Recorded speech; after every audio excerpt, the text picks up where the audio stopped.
Aujourd'hui, en France, c'est environ 621 000 camions qui circulent tous les jours sur nos routes. On produise environ 27 millions de tonnes d'équivalent CO2. Donc il est grand temps de diminuer cette production de CO2. Nous avons dans ce rapport présenté 21 propositions. Ce sont des aides à l'acquisition pour permettre aux entreprises de franchir ce mur de l'investissement. Et puis le deuxième grand paquet de recommandations, ce sont des aides à l'usage.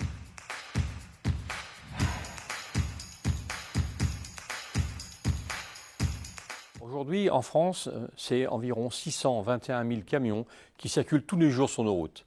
Ces 621 000 camions produisent environ 27 millions de tonnes d'équivalent CO2. Donc il est grand temps de diminuer cette production de CO2. Et c'est pour ça que cette mission Flash a été mise en place pour comprendre tous les acteurs qui mettent du frein à cette transformation des véhicules diesel en véhicules faible émission ou zéro émission. On en est très loin. Aujourd'hui, en France, circulent environ 1500 véhicules camions électriques.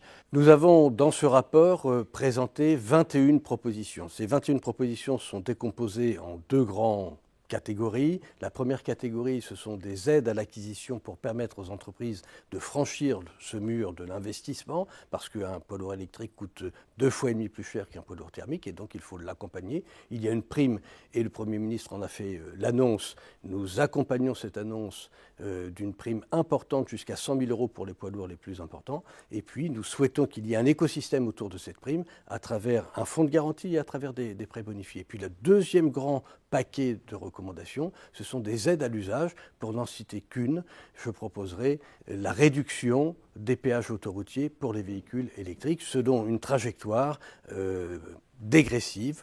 Nous proposons 75% de réduction sur les péages autoroutiers les premières années, jusqu'à moins 25%. 70% des véhicules qui roulent tous les jours aujourd'hui rechargent la nuit dans leur dépôt, mais 30% circulent sur de longues distances et pour eux, il n'y a aucune borne de recharge aujourd'hui. En France, on estime environ à 64 bornes, lieux de recharge pour véhicules électriques, c'est très peu, et principalement dans le nord de la France. Donc il faut que l'on mette en place tout à fait rapidement ces implantations de bornes sur tout le territoire national, en priorité bien sûr sur les grands axes autoroutiers ou routes transverses, et pour la suite, après, ramener dans 4-5 ans un maillage complet de la France au niveau des bornes de recharge pour véhicules poids lourds.